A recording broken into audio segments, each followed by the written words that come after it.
بسم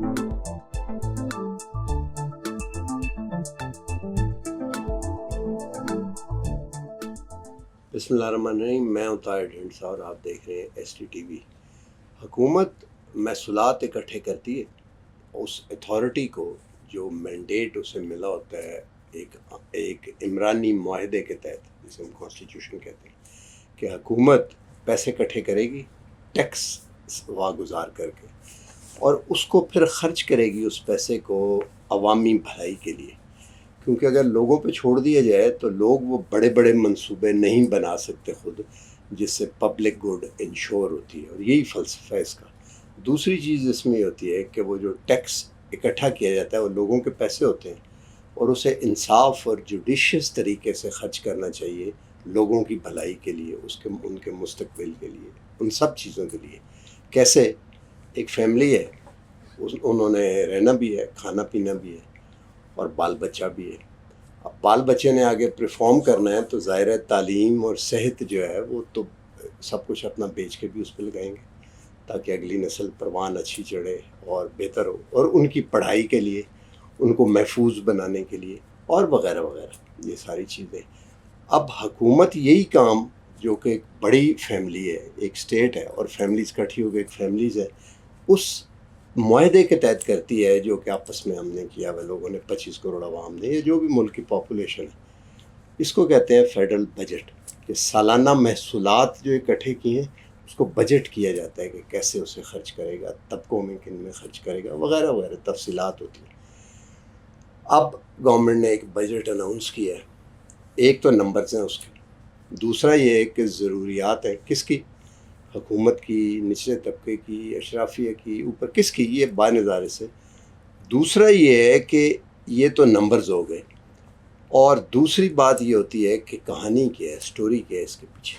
تو نمبرز تو ہم سن رہے ہیں کہ یہ سیکٹر کو یہ کیا گیا، حکومت کیا کرتی کیا نہ کرتی، یہ اچھا کیا ہے، جیسے کہ ڈیفنس کے بڑھائے ہیں، اور لوگ کہہ رہے ہیں کہ ضرورت بھی تھی انڈیا کے ساتھ، واٹ ایور جو بھی۔ تو جو کہانی ہے اس کے پیچھے، اس کا فرسٹ رسپانس ایک ایسے شخص سے ہم ابھی جانتے ہیں جس نے اس پہ ہوم ورک بھی کافی کیا ہے، بجٹ میکنگ کے دوران himself he was involved in deliberation all that, اور ابھی بھی ڈفرینٹ اینگل سے لوگوں کو بریفنگ بھی دے رہا ہے، کبھی سسٹینیبل ڈیولپمنٹ گولز کے تناظر میں ایک طبقے کو، اور وغیرہ وغیرہ، کبھی فزیکل سائڈ پہ بھی۔ اور میرا ذاتی خیال یہ ہے کہ فزیکل فریم ورک جو ہے وہ that is at the heart of ایوری تھنگ، جو ایکرولز ہیں وہ اس کو آگے۔ تو اس سٹوری کو جاننے کے لیے کہ یہ تصویر ہے کیا، آج سے 5 سال کے بعد جب کوئی دیکھے گا تو کیا کہے گا کہ یہ تصویر کیا تھی۔ ہمارے ساتھ موجود ہیں ڈاکٹر عابد قیوم سلیری۔ ڈاکٹر صاحب تھوڑا سا بتائیں اس کے اوپر، پھر آگے بات کرتے ہیں۔ جی طاہر، شکریہ۔ میرا خیال ہے کہ یہ بجٹ میری توقعات سے بہت بہتر ہے۔ اچھا، میں اس سے کافی زیادہ سخت بجٹ کی توقع لگائے بیٹھا تھا، اور اس کی وجہ یہ ہے کہ پاکستان 2 IMF پروگرامز میں ہے۔ اس کی یہ بھی وجہ ہے کہ یہ جو رواں مالی سال ہے، اس کا ٹیکس ہدف ہم پورا نہیں کر پائے۔ 11.9 ٹریلین روپیز اکٹھے ہوں گے 30 جون تک، اور اگلے مالی سال میں ہمیں تقریباً 14.3 ٹریلین روپے جو ہیں وہ اس میں مزید اکٹھے کرنا ہوں گے۔ تو اس لیے میں تھوڑا اسکیپٹک تھا کہ جو کچھ آپ کو ریلیف میسر نظر آئے یہ نہیں ہو سکیں گے۔ وہ بھلا ہو کہ اسٹیٹ بینک نے شرح سود جو ہے وہ کم کر دی، 22 سے 11 پہ آ گئی، تو حکومت کی جو انٹرنل ڈیٹ سروس ہے کمی آ گئی، وہ اس میں کمی آئی۔ پلس آگے بھی ہم اینٹیسپیٹ کر رہے ہیں کہ انفلیشن جو ہے وہ سنگل ڈیجٹ میں رہے گی۔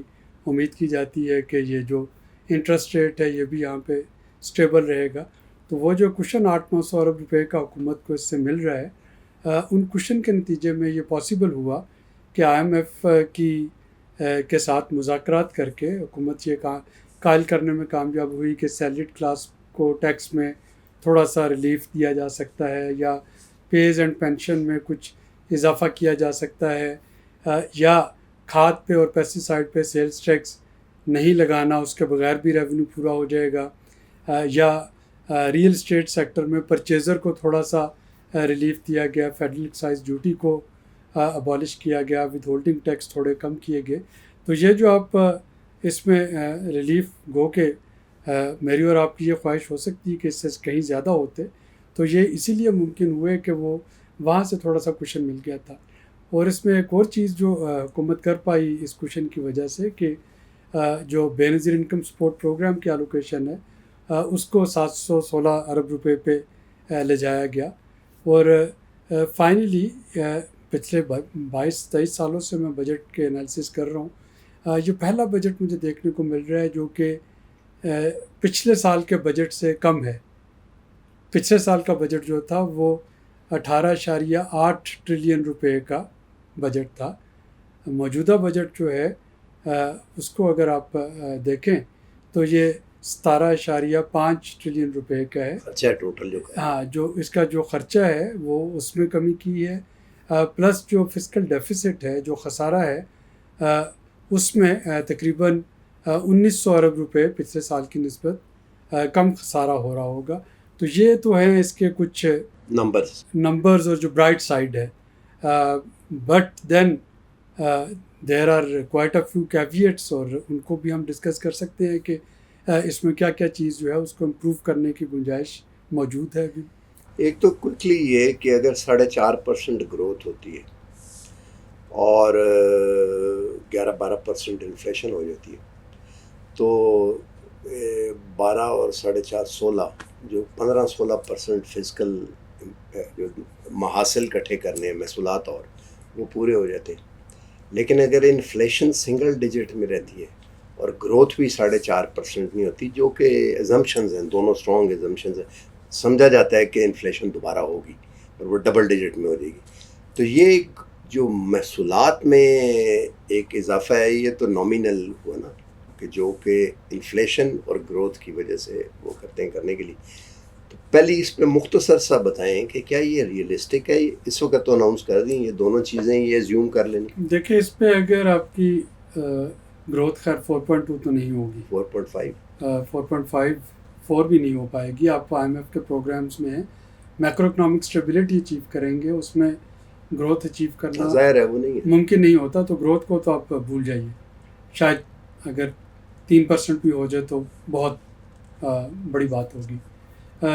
لیکن اب دیکھنا یہ ہے کہ جو نان فائلرز کے گرد جو گھیرا تنگ کیا جا رہا ہے، جو کچھ اضافی ڈیوٹیز لگائی جا رہی ہیں، ان میں کچھ ڈیوٹیز کے یا کچھ ٹیکسز کے حق میں نہیں ہوں میں، لیکن کچھ ٹیکسز جو اضافی لگائے جا رہے ہیں یا کچھ اور جو نان ٹیکس ریونیو پہ حکومت کی نظریں ہیں، ان سے کون سا نان ٹیکس حکومت جو ہے وہ تھوڑا سا شاید اس گیپ کو فل کرنے میں کامیاب. نان ٹیکس ریونیو کون سا؟ دیکھیے آپ کی گورنمنٹ کی پروسیڈز ہوتی ہیں، آپ دیکھیں گے کہ بہت سی چیزوں پہ جو گورنمنٹ کی پروسیڈ ایف ای ڈی وغیرہ، ہاں جو گورنمنٹ کی پروسیڈ ہیں ان میں وہ تو اسٹیٹک ہوں گی، ان میں آپ کو اضافہ ہوتا ہوا نظر آ رہا ہوگا. اسی طریقے سے بہت سی جو فیس اور باقی non F P R revenue ہے ان میں آپ کو تھوڑی سی گروتھ. آئی ایم ایف کے دوسرے پروگرام پہ بھی تھوڑی سی بھی کرتے ہیں، لیکن اس سے پہلے ایک بڑی جو گلیئرنگ چیز ہے جو نظر آ رہی ہے وہ کہ جو 2.2 ملین تک سیلری کلاس ہے کرنے کے لیے 1% ریلیف 2% ریلیف انکم ٹیکس میں دیا گیا. اور یہ انکم ٹیکس وہ تھا جو 470 ارب روپے ایکسٹرا انہی لوگوں سے لیے گئے تھے پچھلے سال کا. تو جو شکنجہ ٹائٹ کیا ہوا تھا وہ ٹائٹ ہی رکھا ہوا ہے. پتہ ہے ان کو کوئی ریلیف نہیں ملی. اور یہ مڈل کلاس ہے، یہ کوئی بہت کھاتے پیتے وہ نہیں، مڈل کلاس نامینل سیلریز جو مہینے کے پہلے 10 دن میں بل شل نکل مارگیج کرنے کے لیے ان کو نہیں کیا. اور جنہوں نے بجٹ خود بنایا بیٹھ کے، جنہوں نے اپروو کیا ہے، کیبنٹ دیا، اپنی تنخواہوں میں 500% اضافہ کر لیا. میرا خیال ہے کہ سمبولیکلی یعنی نمبرز کے حساب سے دیکھا جائے تو شاید یہ کوئی بہت بڑی ویلیو نہیں بنتی ہے. سمبولیکلی اس کی ضرور ویلیو ہے. اس وقت جو لیجسلیٹرز ہیں ان کی سیلریز میں اس طرح کا جو اضافہ ہے آبویسلی وہ اتنے بڑے بجٹ میں 17.5 ٹریلین روپے کے ایکسپینسز میں شاید وہ فریکشن ہوگا، مائنر فریکشن. لیکن آف کورس اس کا میسج کو بہت اچھا نہیں گیا اور یہ ٹائمنگ درست نہیں تھی اس طرح کا ڈیسیژن لینے کی. نہیں لینے کی. اچھا دوسرا ایک چیز اور ہمیں پتہ ہے کہ 2000 میگا واٹ سرپلس پڑا ہوا ہے اور بجلی اس پیک میں جب بجلی پیک پہ ہوتی ہے وہ دیر آر نو بائرس اور اگر یہ چلتا رہے تو جو گریڈ ہے وہ آؤٹ آف سروس ہو جائے گا وہ سارا کرنے کے لیے. اور ان کے پروسیڈ زیادہ تر آئی پی پیز ہیں نا انہیں کو جا رہے ہیں جو ونس اگین ہیں جنہوں نے اپنی تنخواہیں بڑھائی ہیں سارے. تو ایک آئی ایم ایف کا بجٹ کلائمیٹ کا ہے, کاربن کیپچر ہم وہ ساری بات کرتے ہیں. سولر پینلز کے اوپر ٹیکس لگا دیا ہے اور کاربن جنہوں نے اسپیو کرنی ہے پھینکنی ہے ان کو پروٹیکٹ کرنے کے لیے جنہوں نے اپنی سیلریز خود بڑھائی ہیں کرنے کے لیے. یہ تو ایک طرح کے لیڈ کیپچر نہیں ہے, اگین یہ لیڈ کیپچر ہے نا اسٹیٹس کو. یہ دیکھیے یہ جو سولر پینل پہ ٹیکس لگنا ہے یہ اگین ایک اسٹریٹجک غلطی ہے 2-3 وجہ سے. پہلی وجہ تو یہ ہے کہ سولر پینل پہ ٹیکس کی وجہ سے ہمارے جو کلائمیٹ امبیشن اور کلائمیٹ ٹارگٹ ہے وہ متاثر ہوں گے. جو ہم نے کمٹمنٹس کی ہیں آئی ایم ایف کے ساتھ رینیویبل انرجی کو فروغ دینے کی وہ کمٹمنٹس متاثر ہوں گی. تیسری اس کی وجہ یہ ہے کہ جس مقصد کے لیے سولر کو ڈسکریج کیا جا رہا ہے وہ تو یہی ہے نا کہ یہی جو گرڈ کی جو بجلی ہے وہ زیادہ کنزیوم ہو. اب ہوگا یہ کہ چونکہ گرڈ کی بجلی مہنگی ہوگی تو اب جس سے سولر پینل لگوا لیا ہے وہ نہیں یوز کرے گا, تھوڑا سا وہ اور کڑوا گھونٹ بڑھے گا, وہ اپنی بیٹریز بھی ساتھ میں لے لے گا اور یہی ہوگا کہ جو گرڈ کی بجلی ہے وہ اس کو منیمم یوز پہ لے جائے گا. جسٹ لائک جیسے ہمارے پی ٹی سی ایل کے کنیکشنز کا حال ہے جن گھروں میں بچے ہیں سال میں ایک آدھ دفعہ ان کی گھنٹی بچ جاتی ہے تو وہ کیپیسٹی پیمنٹ چارجز اور بڑھ جائیں گے. اور چوتھی اور اسٹریٹجک اس کی وجہ یہ ہے, دیکھیں آپ اس وقت امریکہ کے ساتھ نیگوشیٹ کر رہے ہیں ٹیرف ریڈکشن کہ اس کی جو ایکسپورٹس ہیں وہ پاکستان میں آ سکیں. آپ سولر پینل کہاں سے امپورٹ کرتے ہیں؟ چائنا سے آپ کر رہے ہیں نا. تو اب اگر وہاں پہ آپ ڈائریکٹ ڈیوٹی نہیں لگا رہے بلکہ اس پہ سیلس ٹیکس لگا کے چائنیز ایکسپورٹ کو ڈسکریج کر رہے ہیں, امریکن ایکسپورٹ کو آپ انکریج کر رہے ہیں, تو جو ہمارے چائنیز دوست ہیں وہ ٹرمپ کی طرح چیخو پکار نہیں کرتے, وہ بڑا سائلنٹ اور ڈسکریٹ قسم کا ایک میسیج جو ہے وہ ضرور پاس آن کریں گے مجھے شور کہ وہ پالیسی میکنگ سرکلز میں, چونکہ اس سے جو متاثر ہوگا اگر جو سیلز سولر پینل کی سیل میں کمی آتی ہے امپورٹڈ سولر پینل کی تو میجورٹی جو ہے وہ تو چائنیز سولر پینل. تو اس کا مطلب ہے کہ باقی پوری دنیا میں تو چائنا کو یورپ بھی ناخوش ہوگا آپ سے. نہیں یورپ سے اتنے آتے مطلب شک نہیں ہے لیکن اسکینڈینیویا تو آپ دیکھیں نا اتنی افورڈیبلٹی اسکینڈینیوینز جو ہیں کنزیومر کی نہیں ہے, لیکن جو چائنیز ہیں چائنیز تو یقیناً اس سے ناخوش ہوں گے. تو میرا خیال ہے کہ یہ کوئی بڑا صائب فیصلہ نہیں کیا گیا. آپ سمجھتے ہیں کہ بڑا یہ اسٹریٹ کویسچن ہے, آپ سمجھتے ہیں کہ وہ جیسے ہوتا ہے نا کہ گھر ہے اور گھر میں وہ کمرے جو ہیں وہ نہیں, وہ آپ بہت میں نے خود دیکھا ہے لاہور ماڈل ٹاؤن میں کہ بڑی جو 18 20 30 کنال کی کوٹھیاں تھیں, وہ میں 15-20 سال کے بعد گیا تو وہ گرمیوں کی چھٹیاں ہمارے ماموں تھے, ہم جا کے رہا کرتے تھے وہاں پہ سی بلاک میں, بڑے گھر تھے جامن کے درخت وغیرہ, میں پہچان ہی نہیں سکا. وہ 10 مرلے کے گھر بنے ہوئے ہیں توڑ کے وہ کرنے کے لیے. تو یہ ایک ہوا عمل وقت کا, اور وہ جو کوٹھیاں تھیں ان کو توڑنے میں انہوں نے دریغ نہیں کی. تو یہ جو سٹرکچر ہے اکنامک کا, میں صرف فزیکل سٹرکچر کی بات نہیں کر رہا کہ آئی پی پیز کی بات, جو اوور آل جو فزیکل فریم ورک ہے سارا, آپ سمجھتے ہیں کہ اکنامک یہ جو بنا ہوا ہے کریٹیو ڈسٹرکشن جو ہے وہ انیویٹیبل ہوگی, اگر یہ خود نہ کی تھرو اے پروگریسو مین تو یہ سول انریسٹ کروائے گا. میرا خیال ہے کہ شاید اس ایکسٹریم تک ہم نہیں جائیں گے, لیکن ضرورت ہے. مجھے لگ رہا ہے کہ already finance minister is quite وہ ریزالو ان کی دیکھنے میں لگ رہی ہے کہ وہ اس آئی ایم ایف پروگرام کو کمپلیٹ کریں گے. اور یہ بڑی خوش قسمتی ہوگی کہ ڈاکٹر شمشاد اختر نے اس کو کچھ ان پاپولر ڈیسیژن لیے لیکن انہوں نے اسٹینڈ بائی ایگریمنٹ کمپلیٹ کیا.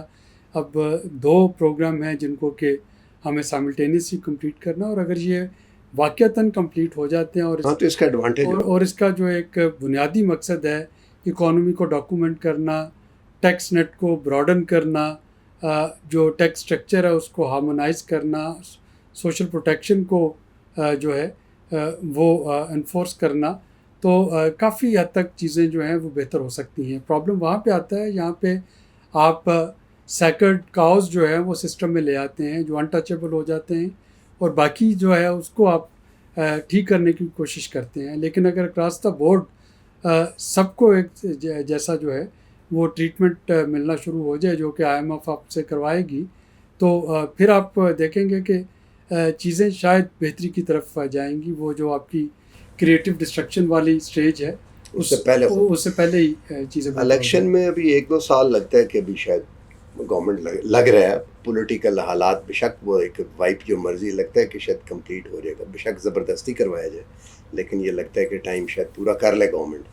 تو آپ سمجھتے ہیں کہ ناؤ از دا ٹائم کہ جو ہارش ترین ڈیسیژن ہیں وہ ابھی لے لیے جائیں، جو کہ سیلری کلاس کے اوپر ٹیکس لگانا نہیں ہے بلکہ ریٹیلر اور ان کو ٹیکس نیٹ میں، جیسے کہ ابھی ہم نیچے سے آئے ہیں اور ہم نے 1-2 شاپس دیکھی ہیں جو کہ ملین روپیز. طاہر وہ آپ کی بات بالکل درست کیونکہ ہے. یہ ووٹر ہے. ہاں دیکھیے، نہیں ووٹر کے علاوہ ریونیو تو ہمیں بڑھانا ہے، اور ہمیں جو لوگ ٹیکس نیٹ میں نہیں ہیں ان کو ٹیکس نیٹ پہ بھی لے کے آنا ہے. ہمیں ٹیکسیشن کرتے وقت تھوڑا سا ایک ڈسٹریبیوٹیو جسٹس کا خیال کرنا ہوگا، اور نظر بھی آنا چاہیے، جو کہ نظر بھی آئے. اس وقت جو 2-3 اور چیزیں جو کہ اس بجٹ میں اوائڈ کی جا سکتی تھی، سولر پینل پہ ٹیکس لگانے کے علاوہ، وہ دوسری جو بڑی چیز ہے وہ چھوٹی گاڑیوں پہ ٹیکس لگانا ہے. 850 cc سے چھوٹی گاڑی جو تھی وہ پاکستان کی پاپولر ترین گاڑی ہے. وہ مڈل کلاس جو آپ کے مڈل انکم ارنر ہیں ان کے لیے ایک باعزت ٹرانسپورٹ ہے. اس پہ جو 5% ٹیکس کا اضافہ کیا گیا ہے، میرا خیال ہے کہ بہتر ہوتا کہ اس کی جگہ بڑی جو SUV ہے اس پہ اضافہ کر لیا جاتا. لیکن یہ نیچے والی جو ہے 850 cc سے چھوٹی، اس کو اسپیئر کرنا چاہیے تھا. جو 650 cc اور 550 cc والے جو ماڈل ہیں وہ 800 cc، ہاں وہ لوگوں کے لیے بڑے پرفیکٹ ہیں کہ فیول کنزمپشن کم ہے اور وہ پیٹرول سونگتی ہے اور وہ اس کو چلا سکتے ہیں. دوسری جو ایک چیز جو کہ کرنا ضروری ہے اور حکومت نے کی بھی، کاربن لیوی یا کاربن ٹیکس لگانا، چونکہ ہمیں گوئنگ فارورڈ سی بیم میں جانے کے لیے، یورپ میں کاربن ٹیکس سے بچنے کے لیے خود کرنا پڑے گا. ضروری تھا کہ ہمارے پاس اپنا ایک کاربن ٹیکسیشن میکنزم ہو. لیکن اگین یہ انڈائریکٹ ٹیکس لگا ہے. یہ جو فی الحال کاربن ٹیکس جو لگا ہے ریونیو جو 2.5 روپے پر لیٹر، وہ ہائیبرڈ گاڑی والا بھی 2.5 روپے پر لیٹر دے گا، اور وہ جو 20 سال پرانا ٹرک ہے جو کہ پورے رستے میں کاربن مونوآکسائڈ جو ہے وہ اس کے سلنڈرز چھوڑتا جاتا ہے اپنے ایگزاسٹ کے ذریعے، وہ بھی 2.5 روپے پر لیٹر ڈیزل میں دے رہا ہوگا. تو جو پولیوٹرز پے والی جو پالیسی ہے جس میں ہم کہتے ہیں کہ polluters should pay the maximum brunt, وہ اس میں نظر نہیں آیا. ہونا یہ چاہیے تھا کہ جو آپ کی پولیوٹنگ انڈسٹری ہیں ان کے الیکٹریسٹی بل میں اس کو ایڈ کر دیا جاتا. جو آپ کی گاڑیاں ایک خاص حد سے پرانی ہیں جن کا ایمیشن زیادہ ہے، ان کی ڈیوٹی میں ٹیکس رجسٹریشن میں اس کو ایڈ کر دیا جاتا، یا جو پولیوٹنگ فیول ہے ڈیزل اس میں اس کو ایڈ کر دیا جاتا. دوسرا ایک چیز اور بھی ہے، ریونیو تو آپ نے یہ کاربن کیپچر کے اوپر لگا، یہی ہے نا یہ کاربن ٹیکس. آپ کو یاد ہوگا کہ 100 بلین کا جب عبداللہ یوسف چیئرمین تھے تو گورنمنٹ نے پرپوز کیا تھا، اور کورٹ نے کہا تھا کہ ہمیں بتائیں کہ اسی پرپز کے لیے خرچ ہوگا، پھر اسے وڈرا کر لیا گیا تھا، نہیں تھا لگا بہت سال پہلے، میرا خیال ہے کہ پیپلز پارٹی کے دور کی بات ہے. ابھی بھی یہ بتانا چاہیے کہ یہ میٹیگیشن میں یا اڈاپٹیشن میں کس طرح سے اس کو آپ استعمال کریں گے، تو یہ تو ایک رول میں استعمال ہو جائے گا نا. میرا خیال ہے کہ اس پہ IMF کے ساتھ ان کی کچھ نہ کچھ بات چیت ہوئی ہوگی ان دونوں چیزوں پہ. سولر پینل پہ اس کی سیپریٹ سٹریم بنانی چاہیے. سولر پینل کے جو 18% ٹیکس ہے اور اس پہ بھی جو کاربن لیوی ہے، اس کا آگے کیا کرنا ہے. تو مجھے لگ رہا ہے کہ that must be something that جو کہ انڈر نیگوشیشن ہوگا. ابھی چونکہ جو کلائمیٹ ریزیلینس فیسلٹی والا پروگرام ہے وہ باضابطہ طور پہ شروع نہیں ہوا، اس کی پہلی ٹرانچ لیکن فریم ورک تو ہے نا، اس کی پہلی ٹرانچ ابھی نہیں ملی، تو فریم ورک تو ہے نا، تو ہو سکتا ہے کہ یہ جو بات چیت کریں، بات چیت اس پہ ہو اور ان میں سے کچھ چیزیں جو ہیں وہ ٹنکر ہو رہی ہیں۔ اچھا ایک لاسٹ کویشچن پوچھتے ہیں، آبویسلی آپ کی اپنی رائے ہے، اور یہ جو ریونیو میں ابھی کا ہے کہ ٹارگیٹ جو رکھا ہے اس کو اگر ہم کریں تو وہی ڈبل ڈیجٹ انفلیشن اور 4.5% گروتھ وہی لگتا ہے، مجھے یہ لگتا ہے کہ یہ ریئلائز نہیں ہو گئی بعد میں، مجھے یہ لگتا ہے، آپ کو کیا لگتا ہے؟ میں نے آپ کو پہلے بھی نہیں میں یہ گروتھ کی نہیں بات کر رہا، میں ریونیو کی بات کر رہا، جو جواب دیا کہ دیکھیے ریونیو اور گروتھ دونوں چیزوں کا دار و مدار 3 ایکسٹرنل فیکٹر پہ ہے اگلے سال میں۔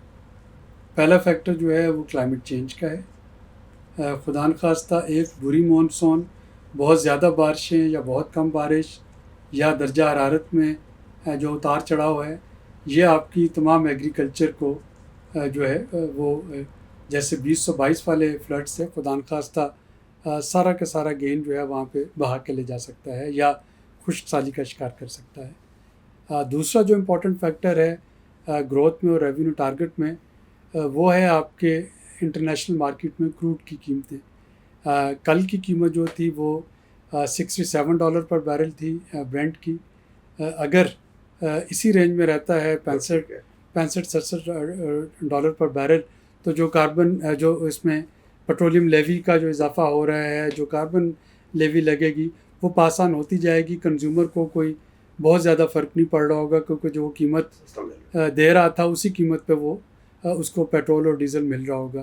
لیکن اگر یہ قیمتیں جو ہیں انٹرنیشنل مارکیٹ میں یہ $75 کو ایکسیڈ کر جاتی ہیں، تو پھر حکومت کے لیے پولیٹیکلی مشکل ہو جائے گا یہ لیویز لینا، اور یہاں پہ ایک چیلنج جو ہے وہ پیش آ سکتا ہے۔ اور تیسری اور امپورٹنٹ جو اس وقت ایکسٹرنل فیکٹر ہے اس میں گروتھ میں بھی اور ریونیو کلیکشن میں بھی، وہ ہے جیو پولیٹیکل سچویشن۔ گو کہ پاکستان جو ہے وہ بارہا مذاکرات کی دعوت دے رہا ہے، ہم نے اپنی برتری ثابت کر کے جو ہے وہ اس وقت سارے مسائل کا حل نیگوشیشن ٹیبل پہ چاہ رہے ہیں۔ انڈیا کی جانب سے مسلسل آپ کو جارحانہ دھمکیاں وہ مل رہی ہیں۔ اگر خدا نخواستہ سچویشن پھر اسکلیٹ کر جاتی ہے تو پھر آپ کی جو اکانومی ہٹ ہوگی، انڈیا کی بھی متاثر ہوگی، لیکن جو پاکستان کی اکانومی جو زیادہ متاثر ہوگی، وہ یہ 3 فیکٹرز ہیں اس وقت جو کہ ایکسٹرنل ہیں، لیکن اگلے ریونیو ٹارگٹ کا حاصل ہونا یا اگلے جی ڈی پی ٹارگٹ کا حاصل ہونا، وہ ان 2 چیزوں پہ اس کا انحصار ہے۔ آخر پہ ختم کرنے پہلے میں پھر ایک دفعہ یہ تینوں چیزیں آپ سے پوچھتا ہوں۔ ظاہر ہے انڈیا کے ساتھ تو ہمیں نہیں پتہ، جس طرح بھی چلے گا ان کا کچھ پلان ہوگا، ٹچ اٹ کو اس کو ہم چھوڑ دیتے کیونکہ ایک وہ بالکل انسرٹن ہے، انسرٹن تو نہیں ہے بٹ اس کو ہم ڈسکشن نہیں کرتے۔ جہاں تک پیٹرولیم کا تعلق ہے، اگر کوئی ریڈ سی میں مسئلہ نہیں ہوتا تو یورپ کی اکانومی اس وقت جو ہے وہ ریسیشن میں، چائنا کی اکانومی جو ہے وہ بھی گروتھ کم ہوئی ہے، امریکہ تو ہے ہی ریسیشن میں، اور انڈیا کی بھی گروتھ جو ہے وہ پہلے سے وہ کم ہے۔ تو پیٹرولیم کی قیمتوں کا تو میرا یہ ذاتی خیال ہے کہ اگر یہ چلتا رہا تو شاید یہ 65 سے 60 کو ہی شاید ٹچ کر دے، ہو سکتا ہے یہ، تو اس لیے وہ ایک پازیٹیو سائڈ ہے۔ جہاں تک ایگریکلچر کے، correct me if I am wrong, agriculture کا تو پرائز میکانزم سے ہم نے پہلے خود بیڑا غرق کر دیا ہوا ہے، جو گندم امپورٹ کی تھی۔ آپ جا کے دیکھیں، یہ کہنے کی بات نہیں ہے، ایک من بھنڈی کین یو آپ بتا سکتے ہیں کتنے کی بک رہی ہے؟ دیکھیے یہ $1 سے کم پہ بک رہی ہے لیکن منڈی میں، لیکن کبھی سنا تھا آپ نے؟ لیکن اصل چیز جو ہے وہ اس وقت یہ ہے مارکیٹ کہ ایک جو ہے وہ flat policy as a front load میئر اڈاپٹ کرنا پڑ گئی اس وقت IMF کے پروگرام کے لیے۔ نہیں، گندم ہمیں سپورٹ پرائس میکنزم جو ہے اس کو ابالش بہت پہلے کر دینا چاہیے تھا۔ اتنا ابرپٹ ابالش کرنا جبکہ اناؤنس کر کے، اور کاشتکار کی جب ہارویسٹ جو تھی وہ بالکل سیل کرنے پہ آیا اس وقت ابالش کرنا، اس سے کاشتکار کو پروفٹ میں کمی تو آئی ہی آئی۔ جو اگلی فصلیں خریف کی تھیں، کپاس، چاول اور اس کے لیے پیسے نہیں، مکئی کماد، اس کے لیے پیسے نہیں تھے، تو وہاں پہ بھی اس کو ہٹ ہوا۔ تو یہ جو تھا یہ تو پچھلے سال یقیناً